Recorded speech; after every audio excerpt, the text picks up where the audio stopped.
Dan bapak-bapak ibu sekalian yang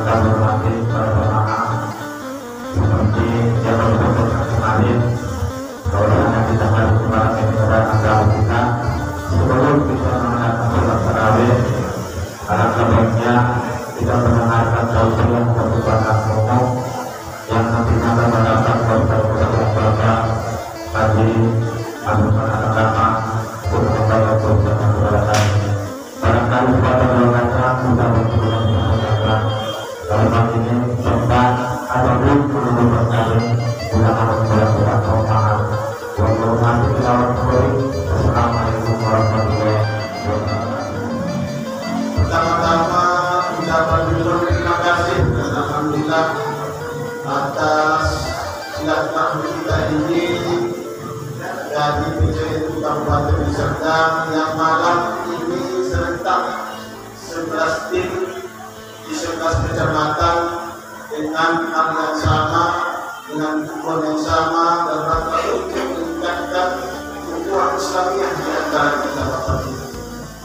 Di bulan suci Ramadan ini kami mengharapkan kepada semua jamaah Bapak Ibu agar sama-sama kita meningkatkan amal ibadah kita di bulan suci. Mudah-mudahan tahun panjang umur kita Bapak Ibu, kita juga mendapatkan bulan Ramadan suci untuk tahun di masa yang akan datang. Terima kasih banyak atas sambutan ini. Saya teringat 23 tahun yang lalu, tahun 2021, juga bertugas di kantor camat Batang Kuis, mohon izin. Ini jalannya masih jalan yang bisa lewat mungkin becak, atau itu yang diperlukan terus ke sana. Bisa kita bayangkan 23 tahun yang lalu, tahun 2001, dan jalannya ini masih aspalnya, tapi aspalnya pun sudah pecah-pecah, sudah becek, berhujan, becek. Dan biasanya sehingga saya kalau sudah selesai sholat isya jam 8 tidak ada lagi berani sepeda motor lewat ke arah Pangkang saja. Tapi ini luar biasa pembangunan ini. Mudah-mudahan semuanya ini mendapatkan ridho dan berkah dari Allah dan Maha Kuasa. Amin ya rabbal alamin. Ini saja mungkin sedang pengantar. Mohon izin kepada kita semua nanti para jamaah nanti Pak Kiai Haji Abdul Muhtar memberikan usia kepada kita. Mudah-mudahan bisa kita bawa oleh kita untuk kita amalkan dalam kehidupan kita sehari-hari. Terima kasih. Mohon maaf segala kekurangan. Wassalamualaikum warahmatullahi wabarakatuh.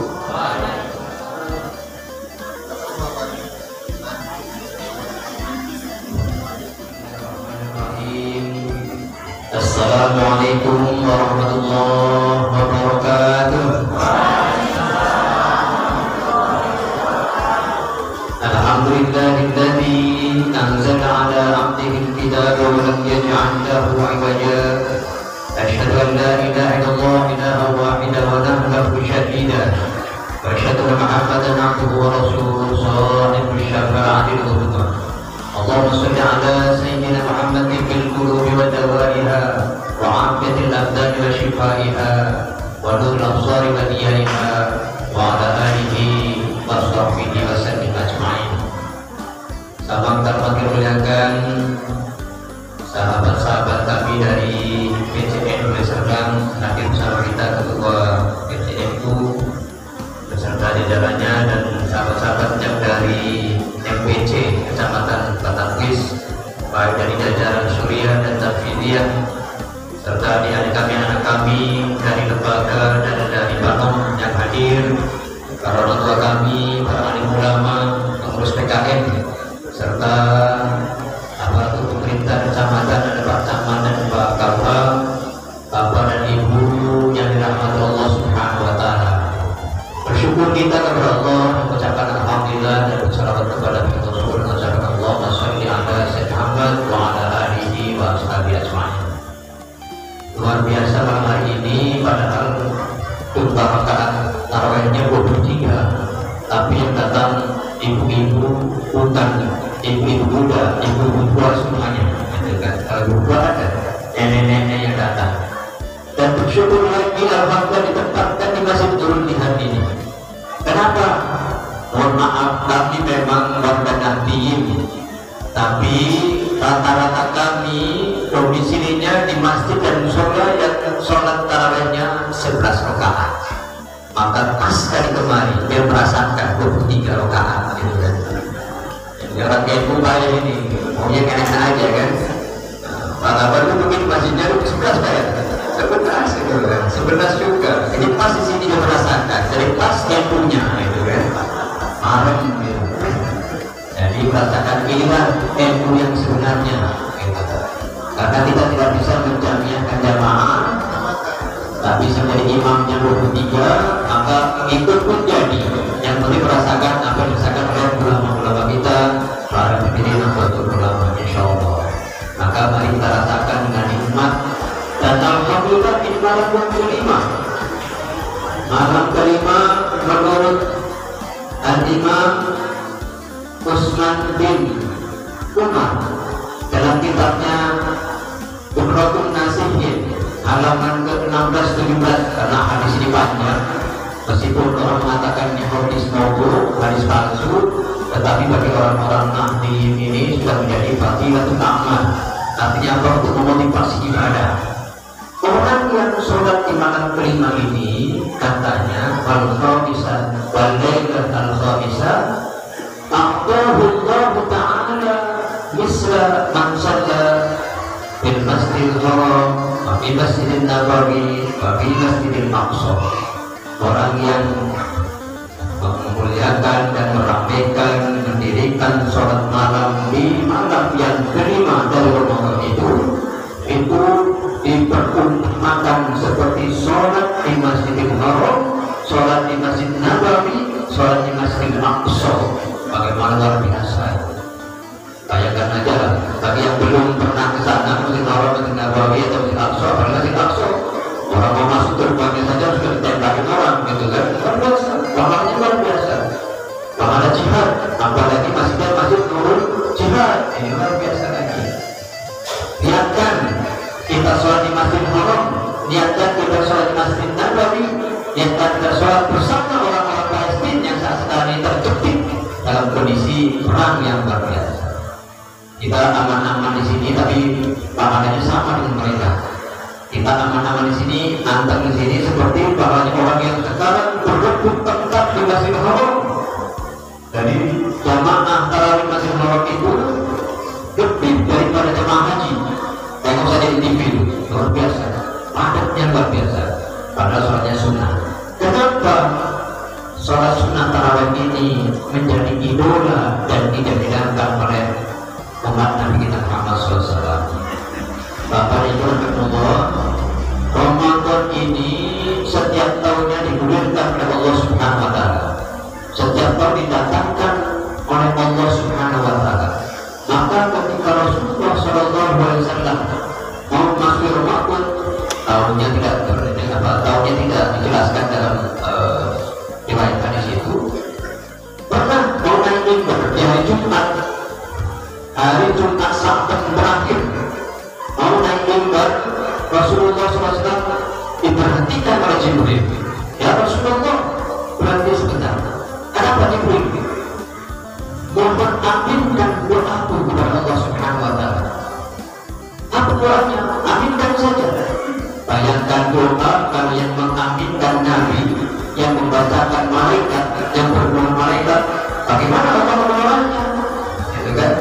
Jadi ketika Rasulullah SAW naik mimbar yang pertama, tangga yang pertama, Jibril berdoa, Ya Allah, celakalah bagi mereka umat Muhammad SAW yang kelak nanti akan didatangkan Ramadan setiap tahun, didatangkan Ramadan setiap tahun, didatangkan Ramadan, namun dosanya tidak diampuni dengan hadirnya Allah. Padahal Ramadan itu adalah syahrul maghfirah. Ramadan itu bulan diampuni dosa-dosanya.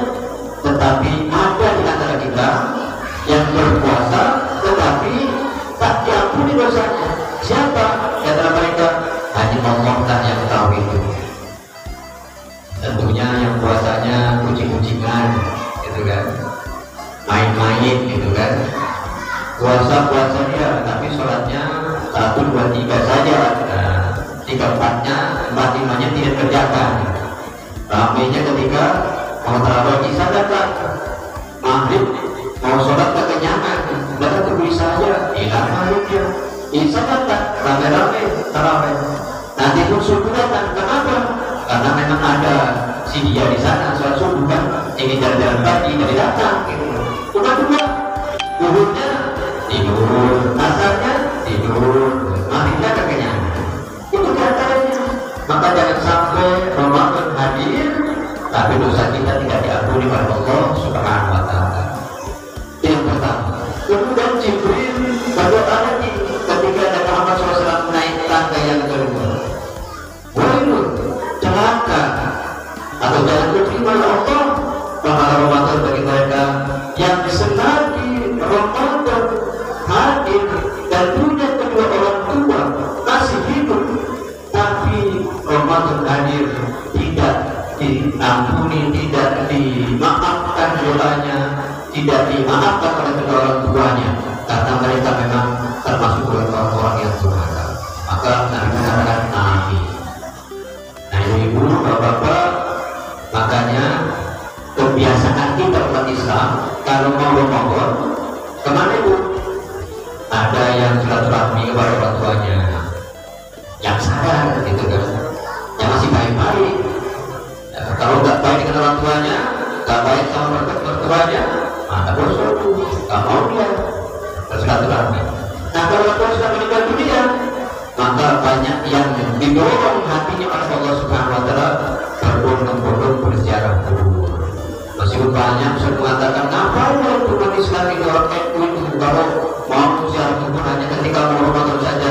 Jadi itu sih itulah perintah Allah Subhanahu Wa Taala yang diaminkan oleh Nabi Muhammad SAW, yang dibawakan oleh Jibril alaihissalam.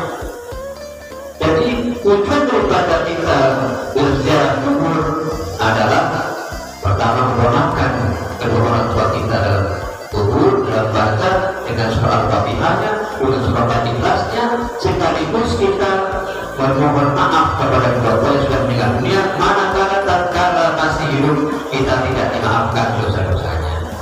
Yang masih hidup orang tuanya wajib hadir untuk bersilaturahmi. Adakah di antara kita yang belum bersilaturahmi kepada orang tua atau mertuanya? Orang tua aja lah. Katanya sayang sama orang tua, gitu. Sama orang tua gak sayang kan. Kalau dulu besok kan libur kan, Sabtu gak ngantor, Minggu gak ngantor, jauh datangi, dekat datangi juga. Ya supaya apa? Jangan termasuk golongan orang-orang yang diaminkan oleh baginda Rasul SAW. Nah yang ketiga, ketika Rasul SAW naik mimbar, maka malaikat pun berdoa, ya Allah jangan kau terima pahala puasa orang-orang yang terkadang disebut nama tentunya Muhammad yang tidak mengucapkan salawat kepadanya. Maka ketika kita bersalawat kepada Rasul, kita ikut. Dan ketika disebut Nabi kita Muhammad, maka sallallahu alaihi wasallam sambut begitu. Ketika disebut Nabi kita, maka bersalawat. Untuk apa? Untuk bisa menjadi orang yang puasanya sempurna. Bapak Ibu anak Allah Subhanahu Wa Taala, maka dari itu karena keagungan Ramadan ini, maka banyak aturan-aturan supaya jangan sampai kita kelewatan. Kalau kelewat dari semua aturan itu, maka sia-sia belaka. Sehingga wajar kalau Rasulullah SAW mengatakan, mana banyak orang yang berpuasa di bulan suci Ramadan, tetapi tak mendapatkan daripada pahala Ramadan kecuali lapar dan haus, lapar dan lapar. Jangan sampai kita hanya berlapar-lapar, berhaus-haus untuk melaksanakan Ramadan. Kemudian ada lebih istimewa lagi. Kemarin viral di Prancis. Apa yang viral di Prancis? Apa yang viral di Prancis tentang Ramadan? Pemerintah Prancis ketika hadir Ramadan menghidupkan lampu kelap-kelip di kotanya, di kota ibu kotanya, dengan tulisan apa? Ini yang hati-hati, tulisannya Happy Ramadan.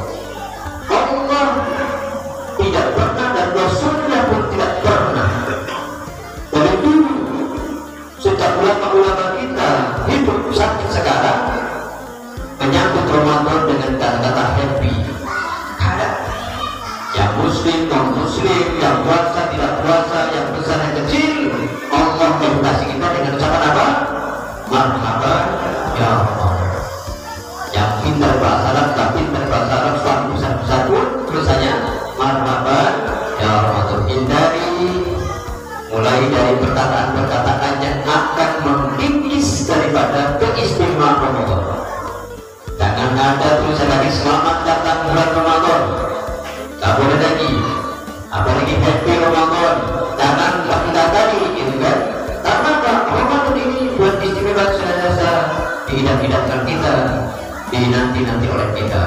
ucapan yang mantap dan sesuai dengan keimanan kita sebagaimana diedukasi oleh Allah dan Rasulnya, yaitu marhaban ya Ramadan. Ingat, Bapak Ibu tahu nggak ucapan marhaban Ramadan itu ada keterkaitan makna sebagaimana dituliskan oleh Profesor Dr. Besihab dalam tafsir Al-Misbah, disebutkan bahwa kata marhaban itu mempunyai makna untuk menyambut Ramadan. Marhaban sebagaimana yang diajari dulu sama Ustaz Antoni waktu di pesantren, yang kitabnya kamusnya besar, kamus Arusah namanya, kamus Al-Munjid karangan Abu Luis. Munjid itu besar kamus besar, tapi yang mengarang orang Yahudi, ya, bukan orang Arab. Itu mengarang kamus. Ketika dibuka, marhaban itu disebutkan dalam tafsir Al-Misbah oleh Profesor Dr. Besihab dari dua akar kata. Yang pertama rahim, rahimah yang aku rahman wa marhaban.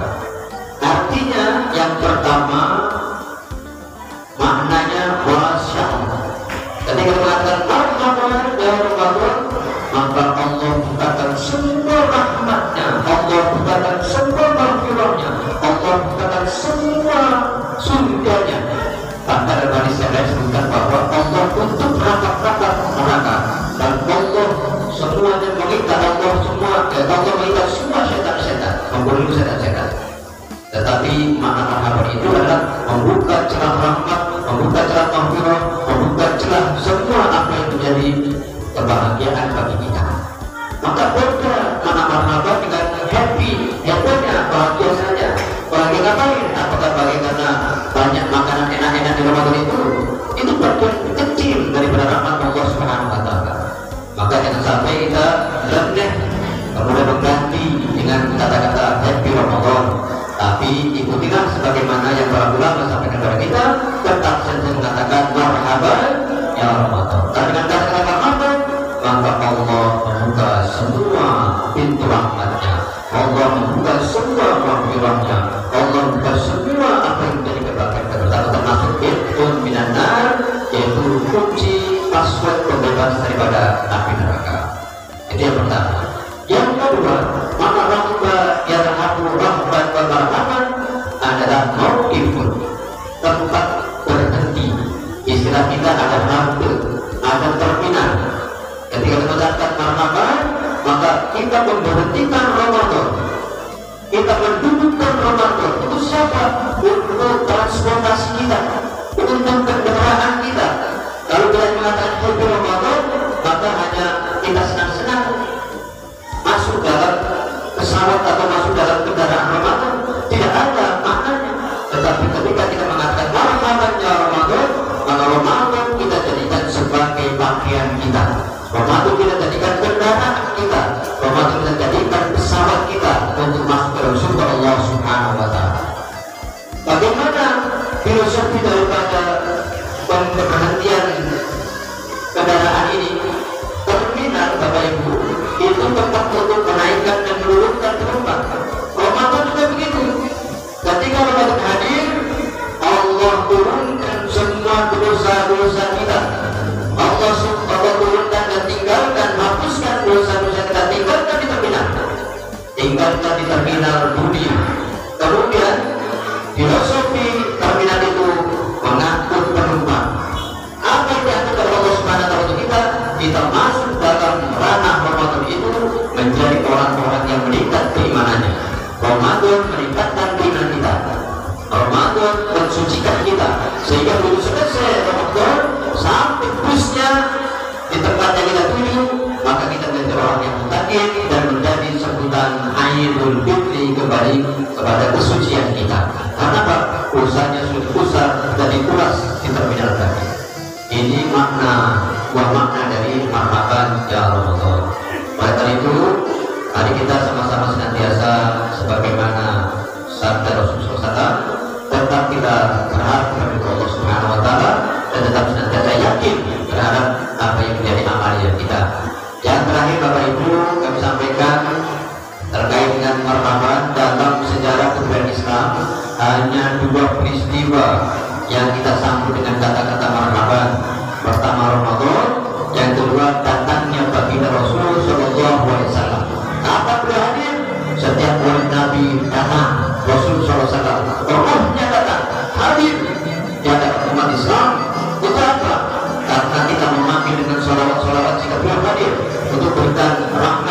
memberikan keberkahannya kepada kita seluruhnya. Itu peristiwanya ketika beliau hijrah dari Mekah ke Madinah. Karena Rasul SAW itu dinanti-nanti sebagaimana kita menanti Ramadan. Kalau kita menanti Ramadan itu hanya 3 bulan, 2 bulan kita bisa menanti-nanti berharap. Karena puji doa Allah berkali karena Rajab, berkali karena di Sya'ban, berkali Ramadan. Sementara ulama terdahulu itu 6 bulan sebelum Ramadan datang sudah berdoa untuk menanti Ramadan, dan 6 bulan berikutnya berdoa agar amalnya Ramadan itu jangan sampai terhapuskan oleh Allah Subhanahu Wa Taala. Nabi pun ketika hadir di Madinah sama dinanti-nanti seperti datangnya Ramadan. Kenapa? Ditunggu karena sudah bertahun-tahun di sana ada kaum Hajrat dan kaum yang lain senantiasa berperang saling bunuh-bunuhan, sehingga mereka mendapat berita bahwa di Mekah ada pemimpin yang adil, yaitu Muhammad bin Abdullah. Kapan mereka hadir? Kemana? Ternyata Allah perintahkan hijrah dan dinanti-nanti oleh mereka, disambut dengan marhaban ya Nurul Ain, marhaban ya Dr. Hussein. Siapa yang menyambut? Orang Yahudi, orang Nasrani, orang Majusi.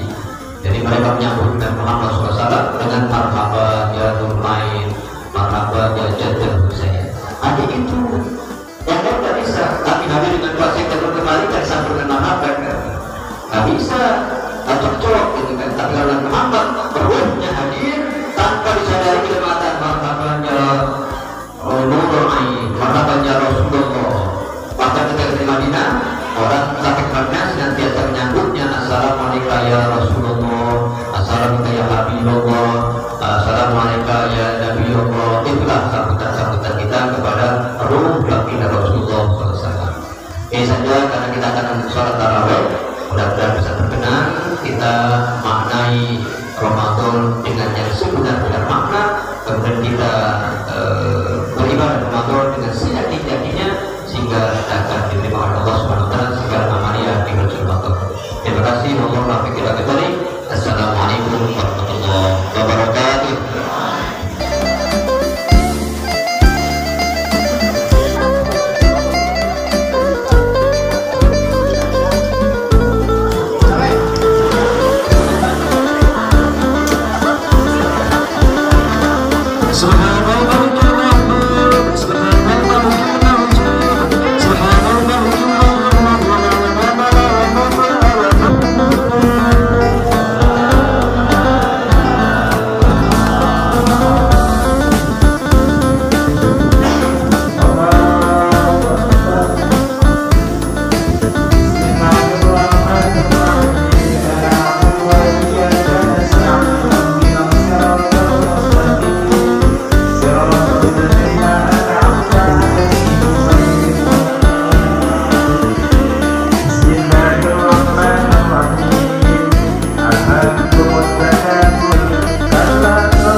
Saya